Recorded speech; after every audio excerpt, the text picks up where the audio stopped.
Au début du film, on voit une famille américaine récemment installée à Londres. Ben, Louise et leur fille de 12 ans, Agnès, passaient des vacances en Italie. Ben, qui a perdu son emploi, est en colère contre le monde entier et supporte mal la surprotection que sa femme exerce sur leur fille, sujette aux crises. À l'hôtel, ils font la connaissance de Patrick et Chiara Field. Leur fils, Ant, souffre d'un frein de langue très court et ne peut pas parler. Il a du mal à communiquer, mais avec Agnès, ils se comprennent vite.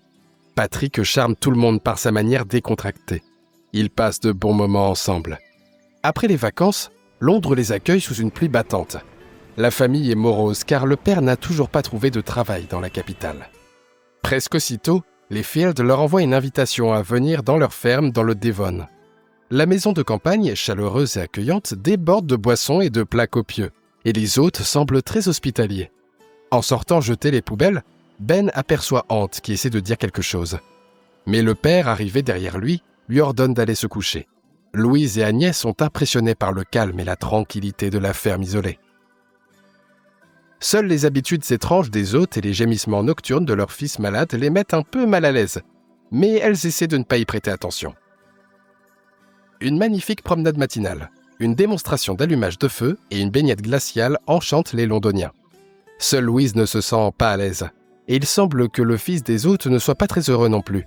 Mais Patrick et Chiara respirent la sérénité et invitent leurs invités à dîner chez un ami, Mike, sur la côte. Le dîner somptueux est ponctué de confidences des Field sur leur vie intime, assez déplacée, qui mettent leurs invités mal à l'aise. À la ferme, Ant montre à Agnès des cicatrices sur son corps. De retour à la maison, Louise et Ben se disputent bruyamment. De vieilles rancunes refont surface. En pleine nuit, Louise se réveille et va vérifier sa fille qui dort dans la même chambre que le fils des hôtes. Mais les lits des enfants sont vides. Affolée, elle erre dans la grande maison et finit par trouver sa fille dans la chambre des Field, dormant avec eux, dans le même lit. Elle récupère Agnès en silence et exige de son mari que toute la famille parte d'ici immédiatement. Tôt le matin, alors que les hôtes dorment encore, ils quittent la ferme. Par la fenêtre, Ant les observe. En route, Agnès pique une crise pour avoir oublié son jouet préféré, le lapin sauteur auquel elle est très attachée. Ben est furieux et ils évitent de peu un accident avec un camion. La famille fait demi-tour et revient. Ben part chercher le jouet tandis que Louise et Agnès l'attendent dans la voiture. L'attente se prolonge et Louise finit par le suivre. Dans la maison, elle surprend une dispute. Les Field sont mécontents que leurs invités soient partis sans dire au revoir. Ben tente de s'expliquer mais s'y prend mal. Louise dit alors franchement ce qui ne lui a pas plu. Chiara explique qu'en entendant Agnès pleurer, elle n'a pas pu se contenir et l'a emmenée dans leur lit familial. Il n'y a pas si longtemps, ils ont perdu leur petite fille. Cet événement a sans doute influencé sa décision. Les parents de la fillette n'étant pas à ses côtés pour l'aider, elle a agi ainsi. Ant retrouve le jouet et Agnès supplie ses parents d'aller voir les poussins. Ils sont contraints de céder et de rester. En jouant avec sa nouvelle amie, Ant tente de lui dire quelque chose et lui montre même un petit mot. Mais elle ne comprend pas ses gribouillis. Voyant sa mère arriver, le garçon froisse rapidement le papier et le met dans sa bouche. Peu après, les hommes partent à la chasse et les femmes restent à la ferme. Agnès s'entretient avec sa mère à propos du petit mot, affirmant qu'il y a quelque chose qui ne va pas avec Ant. Mais Louise considère que tout cela est comme de simples jeux d'enfants. À la chasse, les hommes discutent ouvertement de la dispute nocturne entre Agnès et Ben. Patrick montre à son ami une méthode pour se débarrasser des émotions négatives. À deux, ils crient à plein poumon dans un champ désert, libérant ainsi la pression. À la maison, les femmes préparent le déjeuner. Louise se blesse profondément à la main avec un couteau et Ben demande à Patrick de jeter un œil puisqu'il est médecin. Mais ce dernier avoue soudain qu'il a menti, il n'est pas du tout docteur.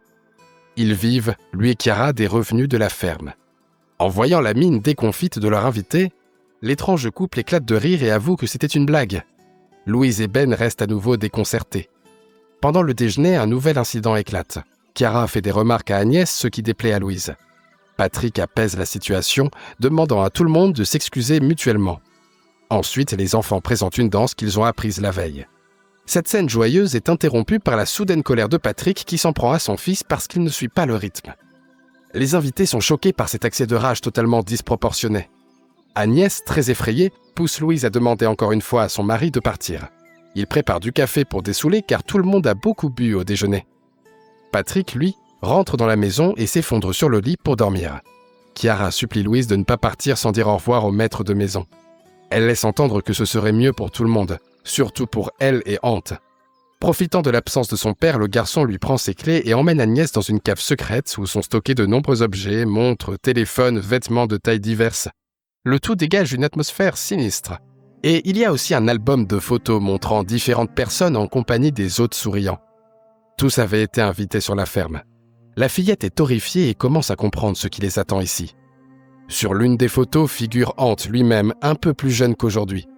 Il tire la langue. Par geste, le garçon lui montre que sa langue a été coupée. Agnès panique. De retour pour remettre les clés, Ant voit que son père est déjà réveillé. Mais il parvient à détourner son attention et à raccrocher discrètement les clés à sa ceinture. Agnès fait semblant d'avoir ses règles en se piquant avec une épine pour avoir un prétexte et emmener sa mère dans la salle de bain, où elle lui montre les photos qu'elle a prises dans la cave. Pendant ce temps, Ant occupe son père en jouant au ballon. Louise est totalement paniquée parce qu'elle vient de voir. Sous un prétexte, elle appelle Ben et lui raconte tout. Maintenant, toute la famille est au courant de ce qui se passe dans cette sinistre ferme. Mais Patrick commence lui aussi à avoir des soupçons. Armés d'un cutter, les invités terrifiés sortent de la salle de bain où ils avaient discuté des moyens de fuir cet endroit lugubre. Ils essaient de se comporter comme d'habitude, mais ça tourne vite mal, et les propriétaires semblent sciemment faire traîner les choses en ajoutant sans cesse de nouveaux obstacles au départ. Le pneu de leur Tesla est à plat, et le lapin préféré d'Agnès se retrouve tout en haut du toit.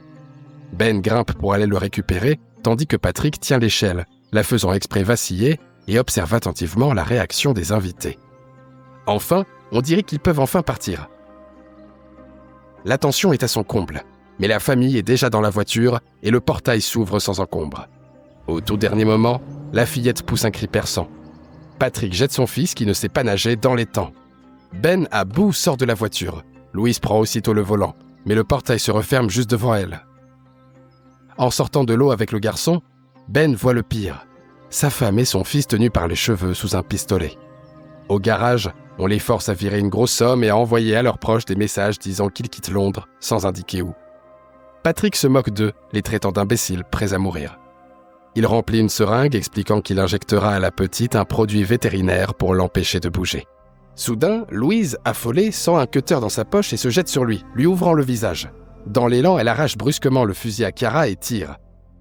Les balles ratent, mais la famille sort du garage avec le garçon et enferme les hôtes. Chiara supplie qu'on l'emmène aussi, mais il ne la croit pas une seconde. Il file vers la voiture, prêt à forcer les grilles, mais une autre arrive déjà. Michael, le voisin cuisinier du littoral, vient aider. Ici, c'est une bande criminelle, rien de moins. Un complice arrive, tire sur la voiture, la famille se rue dedans pour s'abriter et appeler la police. Michael libère les hôtes et dit que tout cela est allé trop loin. À ça, il n'avait pas signé. Patrick dit que comme les invités ont vu son visage, Michael est désormais compromis. La famille se barricade, ferme les volets et bloque la porte avec une armoire. Il tente d'appeler les secours, mais Chiara coupe le fil. Ben panique, mais Louise le calme. Personne n'aidera leur fille, sauf eux. À cet instant, on leur coupe l'électricité. Patrick se moque encore, met la musique à fond et hurle dans la cour. À la lueur des téléphones, Ben regarde une photo et propose d'enflammer le toit de chaume. Avec un peu de chance, quelqu'un verra l'incendie et viendra aider. Fenêtre ouverte, Ben jette un chiffon au calvados enflammé, mais on leur tire dessus. Au final, il rate. La voiture de Patrick prend feu, pas le toit. Ben et Louise cachent les enfants dans une armoire et cherchent dans la maison de quoi se défendre. Pendant ce temps, la voiture de Patrick explose dans la cour. Michael grimpe sur le toit pour pénétrer dans la maison par le grenier. Chiara passe par la cave et Patrick en forçant la porte arrière. Ben monte au grenier armé d'un marteau, tandis que Louise essaie de garder son sang-froid et prépare de l'acide ménager et des couteaux. Patrick tente de pousser l'armoire pour pénétrer dans la pièce et Louise lui plante une fourchette à viande dans la main. Elle s'enfuit ensuite dans une autre pièce. Chiara et Patrick jouent littéralement à cache-cache mortel, cherchant leur proie dans toute la maison. Michael fait la même chose mais en descendant du grenier. Patrick trouve les enfants cachés dans l'armoire de la salle de bain, mais Louise lui saute dessus et l'asperge d'acide. Elle s'enfuit avec les enfants. Pendant que Chiara tente d'aider son mari qui se tord de douleur, Michael tire sur Louise, mais il la rate. Ben se jette sur lui avec un marteau, mais Michael est bien plus fort physiquement. Il essaie de lacérer le visage de Ben avec un morceau de miroir brisé. Louise arrive juste à temps et met fin à ses jours avec ce même marteau. Dans la salle de bain, Chiara verse de l'eau sur son mari. Après avoir repris un peu ses esprits, il l'envoie tuer tous leurs invités. Pendant ce temps, la famille prend les clés de la voiture à Michael et tente de s'échapper de la maison par le grenier à l'aide d'une échelle appuyée contre le mur. Chiara grimpe juste derrière eux, en les visant avec son arme. Louise la frappe à la tête et elle tombe du toit, se tuant sur le coup et faisant tomber l'échelle. Maintenant, ils sont 4 coincés en hauteur.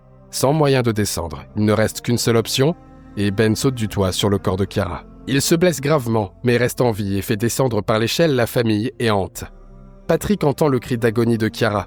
Il prend Agnès en otage. Désormais, elle sera sa petite fille à la place de sa femme morte. Mais la gamine réussit à lui planter dans la main une seringue contenant le produit. Ce même produit qu'ils avaient prévu de lui injecter dans le garage pour l'endormir, et que la seringue s'était retrouvée par hasard dans sa poche quand il s'était enfui. Perdant connaissance, Patrick est achevé par son fils, qui transforme son visage en bouillie sous les yeux choqués de toute la famille.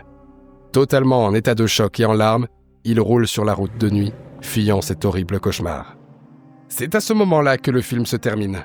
Merci à tous d'avoir regardé cette vidéo jusqu'au bout. Mettez un like à cette vidéo et écrivez en commentaire ce que vous pensez de ce film. Et à très vite pour de nouvelles vidéos.